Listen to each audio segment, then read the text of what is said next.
Karnataka news beat follow ಮಾಡಿ, subscribe ಮಾಡಿ. ನಮ್ಮೆಲ್ಲರ ಮನಸ್ಸಿನಲ್ಲಿ ಸಂಕಲ್ಪ ಅನ್ನೋದೊಂದಿದ್ದರೆ ಅಸಾಧ್ಯವಾದದ್ದನ್ನು ಕೂಡ ಬಹಳ ಸುಲಭವಾಗಿ ಸಾಧ್ಯವಾಗಿಸ್ಬೋದು. ನಟಿ ನಿರ್ದೇಶಕಿ ರೂಪಾ ಅಯ್ಯರ್ ಅವ್ರಿಗೆ ಇವತ್ತು ಕರ್ನಾಟಕ ನ್ಯೂಸ್ ಬೀಟ್ ಧರ್ಮ ಸೇವಾ ರತ್ನ ಅನ್ನುವಂಥ ಪ್ರೀತಿಯ ಬಿರುದನ್ನು ನೀಡಿದೆ. ಆ ಬಿರುದನ್ನು, ಗೌರವವನ್ನು ರೂಪಾ ಅಯ್ಯರ್ ಅವರು ಹೇಗೆ ಸ್ವೀಕರಿಸ್ತಾರೆ ಅವ್ರನ್ನೇ ಮಾತಾಡಿಸ್ತಾ ಹೋಗ್ತೀನಿ. ನೀವೇ ಹೇಳಿದಂಥ ಮಾತುಗಳು, ನಿಮ್ಮನ್ನು ಎಲ್ಲರೂ ಕೂಡ ಧರ್ಮರಕ್ಷಕಿ ಅಂತ ಕರೀತಾರೆ. ಸಿನಿಮಾದಲ್ಲಿ ಕೆಲಸ ಮಾಡ್ತಾಯಿದ್ರು ಕೂಡ ಬೇರೆ ಬೇರೆ ರೀತಿಯಾದಂಥ ರಾಷ್ಟ್ರಭಕ್ತಿ ಮತ್ತು ಧರ್ಮರಕ್ಷಣೆ ಕಾರ್ಯಗಳಲ್ಲಿ ತೊಡಗಿಸ್ಕೊಂಡಿದ್ದೀರಾ. ಇವತ್ತು ಕರ್ನಾಟಕ ನ್ಯೂಸ್ ಬೀಟ್ ಸಡಗರದ ಜೊತೆಗೆ ನೀವು ಭಾಗಿಯಾಗಿರೋವಂಥ ಸಂಭ್ರಮ. ಆ್ಯಕ್ಚುಲಿ ಒಂದೊಂದು ಅವಾರ್ಡ್ಗಳು ಕೊಡ್ತಾ ಹೋದಾಗಲೂ ಜೀವನದಲ್ಲಿ ನಮ್ಮದು ಒಂದೊಂದೇ ಜವಾಬ್ದಾರಿಗಳು ಜಾಸ್ತಿ ಆಗ್ತಾ ಹೋಗುತ್ತೆ. ಅಂದರೆ ಸಮಾಜ ನಮ್ಮನ್ನು ಹೇಗೆ ರೆಕಗ್ನೈಸ್ ಮಾಡ್ತಿದ್ದಾರೆ ಅಂತ. ಇವತ್ತು ಕರ್ನಾಟಕ ನ್ಯೂಸ್ ಬೀಟ್ ನಿಮ್ಮ ಕಡೆಯಿಂದ ನಮಗೆ ಧರ್ಮ ಸೇವಾ ರತ್ನ ಅಂತ ಕೊಟ್ಟಿರೋದು again it's an extraordinary title. ಯಾಕೆಂದರೆ ಧರ್ಮ ಅನ್ನೋದು ನೀವೇ ಹೇಳ್ದಂಗೆ ಅದು ಸೇವೆ ಅಂತ. ಸೊ ಯಾರೂ ಅದನ್ನು ಸ್ವಂತಕ್ಕಾಗಿ ಅಂತ ಎತ್ತಿಟ್ಕೊಳ್ಳೋದಕ್ಕಾಗೋದಿಲ್ಲ. ಸೊ ಆ ಸೇವೆನ ಮಾಡ್ಕೊಂಡು ಬರ್ತಾ ಇರೋರನ್ನ ನೀವು ಗುರುತಿಸಿದ್ರಲ್ಲ, ಅದು ಬಹಳ ಮುಖ್ಯ ಆಗುತ್ತೆ. ಅದು ಮಹಿಳೆ ಆಗಿರಲಿ, ಪುರುಷನಾಗಿರಲಿ, ಅದರಲ್ಲಿ ಗುರುತಿಸಿ ಅದರಲ್ಲೂ ನನಗೆ ಅಂತ ಕೊಡ್ತಾ ಇದ್ದೀರಾ. It's a special moment for me. ಆಮೇಲೆ ನಿಮಗೆ ಕರ್ನಾಟಕ ನ್ಯೂಸ್ ಬೀಟ್ಗೆ 13 ವರ್ಷಗಳು ಇವಾಗ ತುಂಬಿದೆ. ಯಾಕೆಂದರೆ ನಿರಂತರವಾಗಿ ಇದೇ ರೀತಿ ಸಮಾಜಕ್ಕೆ ನೀವು ಎಷ್ಟೊಂದು ಒಳ್ಳೊಳ್ಳೆ ಮೆಸೇಜಸ್ನ ಕೊಡ್ತಾ ಬಂದಿದ್ದೀರಾ.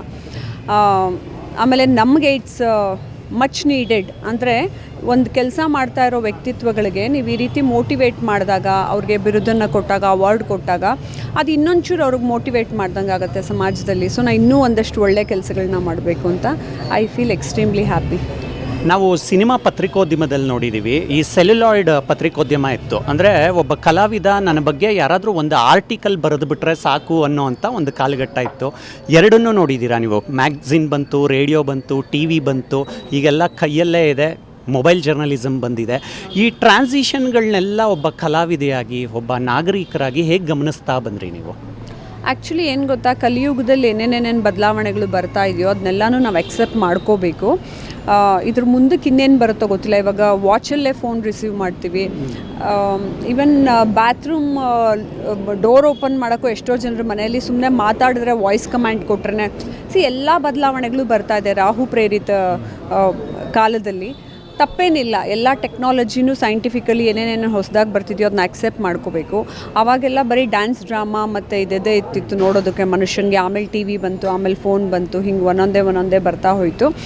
ಆದರೂ ನೀವು ನಿರಂತರವಾಗಿ 13 ವರ್ಷ ಇಷ್ಟು ಕಾಂಪಿಟೇಷನ್ ಇರೋ ಸಮಯದಲ್ಲೂ ಬೆಳೆಸ್ಕೊಂಡು ಬಂದಿದ್ದೀರಾ. ಮತ್ತು ಸಚ್ ಅ ಗುಡ್ ಕ್ವಾಲಿಟಿ ನ್ಯೂಸನ್ನು ಕೊಡ್ತಾ ಇದ್ದೀರಾ. ಆಮೇಲೆ ಬರೀ ನ್ಯೂಸ್ ಅಂತಲ್ಲ, ಸಿನಿಮಾ, ಎಲ್ಲ ಧಾರ್ಮಿಕವಾಗಿ, ಎಲ್ಲ ರೀತಿಯ ರಾಜಕೀಯವಾಗಿ ಎಲ್ಲ ನ್ಯೂಸ್ಗಳನ್ನು ಒಳಗೊಂಡಂಥ ಕಂಟೆಂಟ್ಗಳನ್ನು ಕೊಡ್ತಾ ಇದ್ದೀರಾ. ಅದು ಸುಲಭ ಅಲ್ಲ. ಆ್ಯಕ್ಚುಲಿ ನನಗೂ ಚಿಕ್ಕ ವಯಸ್ಸಿಂದ ಒಂದು ಆಸೆ ಇತ್ತು, ನಾನು ಒಂದು ಟಿ ವಿ ಚಾನಲ್ ಮಾಡಬೇಕು ಅಂತ. ಅದು ಹಾಗೆ ನಾನು ಬ್ಯುಸಿ ಆಗಿ ನ್ಯೂಸ್ ಚಾನಲ್ ಮಾಡೋಕ್ಕಾಗಲಿಲ್ಲ. ಆದರೆ ನೀವು, ನಿಮ್ಮ entire team, especially Nagaraj sir, ಇದನ್ನು ಮಾಡ್ಕೊಂಡು ಮುಂದುವರಿಸ್ತಾ ಇದ್ದಾರಲ್ಲ, ಅದು ನನಗೆ ಹೆಮ್ಮೆ ಅನಿಸುತ್ತೆ. ಆಮೇಲೆ ನಮ್ಮ ಕನ್ನಡಿಗರಿಗೆ ಇದೆಲ್ಲ ಏನೇ ಬದಲಾವಣೆ ಆಗಲಿ ಖಂಡಿತ ಮನುಷ್ಯನಿಗೆ ನ್ಯೂಸ್ ಬೇಕೇ ಬೇಕು. ಯಾಕೆಂದರೆ ಎಲ್ಲವನ್ನೂ ನಾನು ತಿಳ್ಕೊಂಡಿರೋಂಥ ಪಂಡಿತೆ ಅಂತ ಹೇಳೋಕ್ಕಾಗಲ್ಲ.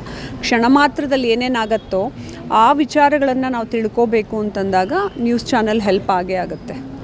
ನಾವು ಸೋಷಲ್ ಲೈಫಲ್ಲಿ ನಿಂತಿರೋರು, ಯಾವುದು ಸರಿಯಲ್ಲ ತಪ್ಪು ಅಲ್ಲ ಅಂತ ನಾವು ಒಂದೊಂದು ಸಲ ಅನ್ಕೋಬೇಕಾಗತ್ತೆ. ಏನಕ್ಕಂದರೆ ವೃತ್ತಿ ಜೀವನದಲ್ಲಿ ಕೆಲಸ ಶುರು ಮಾಡಿದಾಗ ಒಂದೊಂದು ಸಲ ಅವರಿಂದನೇ ಗೊತ್ತಾಗದಿರೋ ತಪ್ಪುಗಳು ಆಗೋಗ್ತವೆ. ಉದಾಹರಣೆಗೆ ನಾವಿವತ್ತು ಯಾವುದೋ ಒಂದು ಪೋಸ್ಟ್ ಹಾಕಿದ್ರೆ ಅದಕ್ಕೆ ತುಂಬ ನೆಗೆಟಿವ್ ಕಮೆಂಟ್ಸ್ ಮಾಡೋದು, ಬೇಡದೇ ಇರೋ ಜನಗಳು ರಿಯಾಕ್ಟ್ ಮಾಡೋದು, ಇದೆಲ್ಲವನ್ನು ನೋಡ್ತಾ ಇರ್ತೀರ. ಈ ಆಘಾತಕಾರಿ ಬೆಳವಣಿಗೆಗಳ ಮಧ್ಯೆ ಪತ್ರಿಕೋದ್ಯಮ ಉಳಿಬೇಕು ಅಂದರೆ ಏನು ಮಾಡ್ಬೋದು? ನಿಮ್ಮ ಸಲಹೆಗಳೇನು? ಆ್ಯಕ್ಚುಲಿ ತುಂಬ ಪ್ರಭಾವ ಬೀರೋ ಹಾಗೆ ಯಾರು ಜ್ಞಾನ ಪಡ್ಕೊಂಡಿರ್ತಾರೋ ಮತ್ತು ಯಾರು ಒಳಗಡೆಯಿಂದ ಅದು ಎನರ್ಜಿ, ಒಂದು ಫೈರ್ ಇರುತ್ತೋ ಅಂಥ ಟೀಮ್ನ ಒಟ್ಟುಗೂಡಿಸ್ಕೋಬೇಕು. ಇದು ಬಿದ್ದೋಗುತ್ತೆ, ಇದು ಮುಳುಗೋಗುತ್ತೆ ಅಂತ ನಾವು ಅಂದ್ಕೊಳ್ಳೋಕ್ಕಾಗಲ್ಲ. ಇವಾಗ ನೋಡಿ, ಎಷ್ಟೇ ಸಿನಿಮಾ ಬಂದಿದ್ದರೂ ನಾವು ಇವತ್ತಿಗೂ ಆಸೆಪಟ್ಟು ಹೋಗಿ ಡ್ರಾಮಾ ನೋಡ್ತೀವಿ, ಇವತ್ತಿಗೂ ಆಸೆಪಟ್ಟು ಹಳೆಯ ಕಾಲದ ಹಾಡುಗಳನ್ನ ಕೇಳ್ತೀವಿ, ಇವತ್ತಿಗೂ ಲೈವ್ ಇನ್ಸ್ಟ್ರೂಮೆಂಟ್ಸ್ ನುಡಿಸ್ತಾ ಇದ್ದಾರೆ ಅಂದರೆ ಇವತ್ತಿಗೂ ಪ್ಯಾಷನೇಟಾಗಿ ಹೋಗಿ ನೋಡ್ತೀವಿ. ಹಾಗಿರುವಾಗ ನಮಗೆ ಪತ್ರಿಕೋದ್ಯಮ ಬಿದೋಗುತ್ತೆ, ನಾನು ಇಷ್ಟಪಡಲ್ಲ ಅಂತೇನಿರಲ್ಲ. ಬಟ್ ಈಗಿನ ಕಾಲದ ಮಕ್ಕಳಿಗೆ easily available with music background ಇದ್ದು ಸಿನಿಮ್ಯಾಟಿಕ್ ಆಗಿ ತೋರಿಸಿದಾಗ ನೋಡ್ತಾ ಹೋಗ್ತಾರೆ ಅನ್ನೋದು ಒಂದಿದೆ. ಬಟ್ ಆದರೆ ಪತ್ರಿಕೋದ್ಯಮವನ್ನು ಇಷ್ಟಪಡುವಂತಹ ಜನ ಕೂಡ ತುಂಬ ಜನ ಇದ್ದಾರೆ. ಹಾಗಾಗಿ ನಮಗೆ ಟೀಮ್ ಗಟ್ಟಿಯಾಗಬೇಕು. ಆಮೇಲೆ ವಾಯ್ಸ್ ರೇಸ್ ಮಾಡಿ ನೀವು ಅದನ್ನ ಪತ್ರಿಕೆಯಲ್ಲಿ ತಿಳಿಸ್ತಿರೋ, ನ್ಯೂಸಲ್ಲಿ ತಿಳಿಸ್ತಿರೋ, ಅಥವಾ ನಿಮ್ದು ಇವಾಗ ಇದು ಬರ್ತಿದೆಯಲ್ಲ ಆನ್ಲೈನ್ ಚಾನೆಲ್ಲು ಬರ್ತಿದೆ.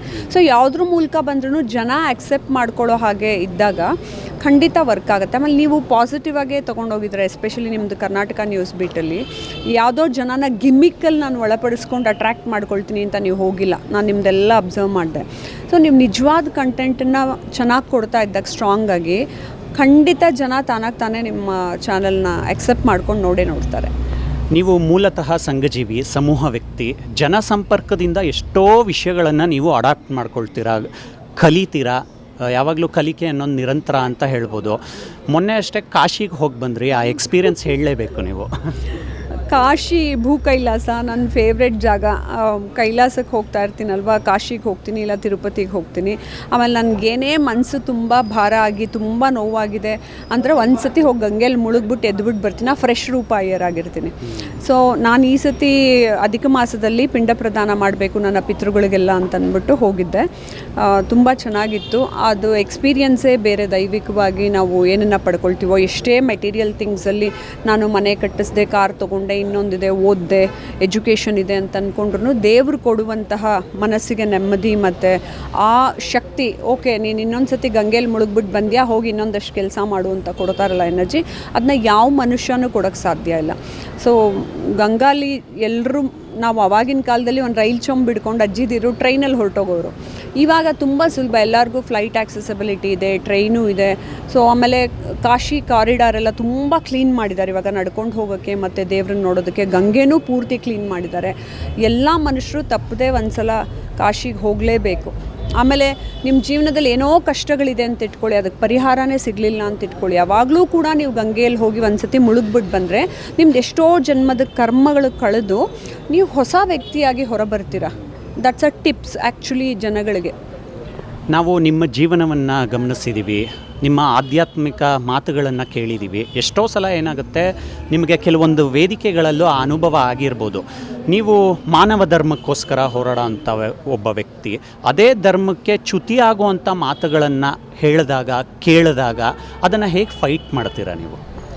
ಆ್ಯಕ್ಚುಲಿ ನನಗೇನು ಬೇಜಾರು ಅಂದರೆ, ನಮ್ಮ ಭಾರತೀಯರ ಜೊತೆನೇ ನಾವು ಫೈಟ್ ಮಾಡಬೇಕಾ ಅನ್ನೋದು ಬೇಜಾರು. ಮೊದಲಾದರೆ ಬ್ರಿಟಿಷರು ಬಂದಿದ್ದರು, ಬೇರೆಯವ್ರು ಬಂದಿದ್ದರು, ಪರ್ಷಿಯನ್ಸ್ ಬಂದು ಹೋದರು, ಜರ್ಮನ್ಸ್ ಯಾರ್ಯಾರೋ ಪೋರ್ಚುಗೀಸರು ಎಲ್ಲರೂ ಹೋರಾಟ ಮಾಡಿದಾಗ ನಾವು ಅವ್ರ ಎದುರಿಗೆ ನಿಂತು ಹೋರಾಟ ಮಾಡೋದು ಒಳ್ಳೆಯದು. ಆದರೆ ನಿಜವಾಗ್ಲೂ ಅದು ಹೇಗೆ ನನ್ನ ಭಾರತ ದೇಶದಲ್ಲಿ ತಂದೆ ತಾಯಿಯಿಂದನೇ ಹುಟ್ಟಿದಂಥ ಎಲ್ಲರೂ ಜೀವಾತ್ಮದಲ್ಲಿ ದೈವಿಕ ಎನರ್ಜಿಯನ್ನು ಇಟ್ಕೊಂಡಿರೋಂಥ ವ್ಯಕ್ತಿಗಳೇ ಈ ರೀತಿ ಹೇಗೆ ನೆಗೆಟಿವ್ ಆಗಿ ಬರೀತಾರೆ, ಹೀಗೆ ನೆಗೆಟಿವ್ ಆಗಿ ಬಿಹೇವ್ ಮಾಡ್ತಾರೆ, ಇದನ್ನೆಲ್ಲ ಗಮನಿಸ್ತಾ ಹೋದಾಗ ಕಲಿಯುಗದಲ್ಲಿ ಹೇಗೆ ದೈವಿಕ ಸ್ವಭಾವದವರು ಇರ್ತಾರೋ ಅದೇ ರೀತಿ ಆಸುರಿ ಸ್ವಭಾವ ಅಂದರೆ ರಾಕ್ಷಸ ಗುಣದವರು ಇದ್ದೇ ಇರ್ತಾರೆ. ಅವರುಗಳು ರಾಕ್ಷಸ ಗುಣದಿಂದ ಬಂದರೆ ಓಕೆ, ಆದರೆ ನಮ್ಮ ನೆಕ್ಸ್ಟ್ ಜನ್ರೇಷನ್ ಮಕ್ಕಳು ಮತ್ತು ಕೆಲವರು ಏನು ಮಾಡ್ತಿದ್ದಾರೆ, ಅವರಲ್ಲಿ ತಾಳ್ಮೆ ಇಲ್ಲ ಮತ್ತು ಸಹಿಷ್ಣುತೆ ಇಲ್ಲ. ಸೊ ಅವರವರೇ ನಮ್ಮವರೇ ಭಾರತೀಯರು ಕಿತ್ತಾಡ್ಕೊಳ್ತಾ ಇರೋದು ನಿಜವಾಗ್ಲೂ ನನಗೆ ಬೇಜಾರಾಗುತ್ತೆ.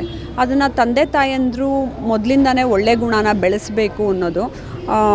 ಅದಕ್ಕೇನು ಸಲ್ಯೂಷನ್ನೇ ಇಲ್ಲ. ಅದನ್ನು ಮನುಷ್ಯನೇ ಪರಿವರ್ತನೆಯಾಗಿ ಆತ್ಮಾವಲೋಕನ ಮಾಡಿಕೊಂಡು ಮೆಚುರಿಟಿ ತಂದ್ಕೋಬೇಕು. ಒಂದು, ನಾನು ಯಾರಿಗೆ ಅಂತ ಇದ್ದೀನಿ ಅನ್ನೋದನ್ನು ಕೂಡ ಅನ್ನೋನು ಗಮನಿಸಬೇಕು. ಅವರು ನಮ್ಮ ಸಮಾಜದಲ್ಲೇ ಇರೋರು, ಅವರು ನಮ್ಮ ಭಾರತೀಯರು, ಅವರು ನಮ್ಮ ಕನ್ನಡಿಗರು. ಅವ್ರಿಗೆ ನಾನು ಈ ರೀತಿ ಬರೆಯೋದು, ಆ ರೀತಿ ಅನ್ನೋದು ಅಥವಾ ಆ ರೀತಿ ಬಿಹೇವ್ ಮಾಡೋದು ಸರಿನಾ ಅಂತ ನಮ್ಮನ್ನು ನಾವೇ ಕೇಳ್ಕೋಬೇಕಾಗತ್ತೆ. ಸತ್ಯಗಳನ್ನು ಹೇಳೋದಕ್ಕೆ ಯಾವಾಗಲೂ ಧೈರ್ಯ ಇರಬೇಕು. ಎಲ್ರಿಗೂ ಆ ಕೆಲಸ ಸಾಧ್ಯವಾಗೋದಿಲ್ಲ. ಆಜಾದ್ ಭಾರತ್ ಸಿನಿಮಾನ ಎಲ್ರಿಗೂ ಮುಟ್ಸೋದಕ್ಕೆ ತುಂಬ ಪ್ರಯತ್ನ ಪಟ್ರಿ ನೀವು. ಒಂದಷ್ಟು ನಿಮಗೂ ಸಿನಿಮಾ ಆಲೋಚನೆಗಳಿದೆ. ಯಾರೂ ಹೇಳದೇ ಇರೋ ಅನ್ಟೋಲ್ಡ್ ಟ್ರೂತ್ಗಳನ್ನು ಸಿನಿಮಾ ಮುಖಾಂತರ ನಾನು ತೋರಿಸೋಣ ಅಂತ. ಆ ಸಿನಿಮಾ ಹೋರಾಟ ಹೇಗಿರುತ್ತೆ ಇನ್ನು ಮುಂದೆ? ಸಿನಿಮಾ ಹೋರಾಟ ನಿರಂತರವಾದದ್ದು. ಬಟ್ ರೂಪಾ ಅಯ್ಯರ್ ಅದು ನಾನು ಸಿನಿಮಾ ರಂಗದಲ್ಲೇ ಪೂರ್ಣ ಮಟ್ಟದಲ್ಲಿದ್ದೀನಿ ಅಂತಲ್ಲ. ತುಂಬ ಜನ ಕೇಳ್ತಾರೆ ಯಾಕೆ ಮ್ಯಾಮ್ ರೆಗ್ಯುಲರಾಗಿ ಫಿಲಮ್ ಮಾಡಲ್ಲ ಅಂತ.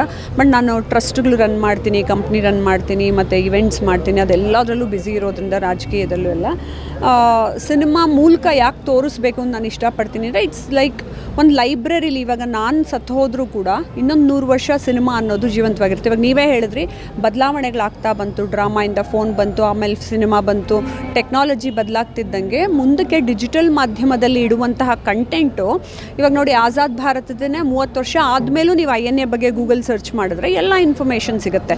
ಅದನ್ನು ನಾನು 4 ವರ್ಷ ರಿಸರ್ಚ್ ಮಾಡಿ ಒಂದು ಸಿನಿಮಾದಲ್ಲಿ ಕಂಟೆಂಟ್ ತುಂಬಿಸಿದೆ. ಅದನ್ನ ಪಾರ್ಲಿಮೆಂಟಲ್ಲೂ ಕೂಡ ಶೋ ಮಾಡಿದ್ರು. ಸ್ಪೆಷಲಿ ಅದು ನನ್ನ ಹೆಮ್ಮೆ, ಯಾಕೆಂದರೆ ನೇತಾಜಿ ಅವ್ರಿಗೆ ಸಲ್ಲಿಸಿದಂಥ ಗೌರವ. ಅದೇ ರೀತಿ ಯೂನಿಕ್ ಸಬ್ಜೆಕ್ಟ್ಗಳನ್ನು ಮಾಡಿಟ್ಟಾಗ ನೀವು ನೋಡ್ದಂಗೆ ನಾನು ಸುಮ್ಮನೆ ರೆಗ್ಯುಲರ್ ಸಿನಿಮಾಗಳು ಅಂತ ಮಾಡ್ಕೊಂಡೇ ಹೋಗಲ್ಲ, ಎಲ್ಲೋ 2 ವರ್ಷಕ್ಕೆ ಒಂದು ಸಿನಿಮಾ ಮಾಡ್ತೀನಿ. ಆ ರೀತಿ ಯೂನಿಕ್ ಕಂಟೆಂಟ್ ಯಾಕೆ ಮಾಡಿರ್ತೀನಿ ಅಂದರೆ ನೆಕ್ಸ್ಟ್ ಜನ್ರೇಷನ್ ಆ ಕಂಟೆಂಟ್ ಬಗ್ಗೆ ಏನೋ ತಿಳ್ಕೋಬೇಕು ಅಂತ ಆಸೆ ಪಟ್ಟಾಗ ಆ ಸಿನಿಮಾ ಸಿಗಬೇಕು ಅಂತ ಡಿಜಿಟಲ್ ಮಾಧ್ಯಮದಲ್ಲಿ. ಕೊನೆಯದಾಗಿ, ಪ್ರೇರಣೆ ಬಹಳ ದೊಡ್ಡದು ಎಲ್ಲರ ಲೈಫಲ್ಲಿ. ಕರ್ನಾಟಕ ನ್ಯೂಸ್ ಬೀಟ್ಗೆ ನಿಮ್ಮ ಪ್ರೇರಣೆಯ ಮಾತುಗಳು? Actually Karnataka news beat entire team ನನಗೆ ತುಂಬ ಇಷ್ಟ ಆಯಿತು. ಆಮೇಲೆ ಎಲ್ಲರಲ್ಲೂ ಒಂದು ಎನರ್ಜಿ ಆ್ಯಂಡ್ ಪವರ್ ತುಂಬ ಇದೆ. ಆಮೇಲೆ ನಾನು ಹೇಳೋ ಅಷ್ಟು ಏನಿಲ್ಲ. ನಾಗರಾಜ್ ಸರ್ ಆಗಿರಲಿ, ನೀವಾಗಿರಲಿ, ನಿಮ್ಮ ಎಂಟೈರ್ ಟೀಮು, ನಿಮಗೆ ಗೊತ್ತು ನನ್ನ ಭಾರತ ದೇಶದಲ್ಲಿ ನಾನು ಯಾವ ರೀತಿ ಒಂದು ಸ್ಟ್ಯಾಂಡರ್ಡ್ ಇಟ್ಕೊಂಡು ಪ್ರೆಸೆಂಟ್ ಮಾಡಬೇಕು ಅಂತ ಅನ್ನೋದು. ನಾನು ಆವಾಗಲೇ ಹೇಳ್ದಂಗೆ ಏನೋ ಒಂದು ಚೀಪ್ ಗಿಮಿಕ್ ಮಾಡು, ಮೋಸ ಮಾಡು, ಇನ್ನೊಬ್ರದ್ದು ಏನೋ ಕೆಟ್ಟ ವ್ಯಕ್ತಿತ್ವವನ್ನು ತೋರಿಸಿ ನೀವು ದುಡ್ಡು ಮಾಡ್ಕೋಬೇಕು ಅಂತ ಹೊರಟರು ಅಂಥವರಲ್ಲ.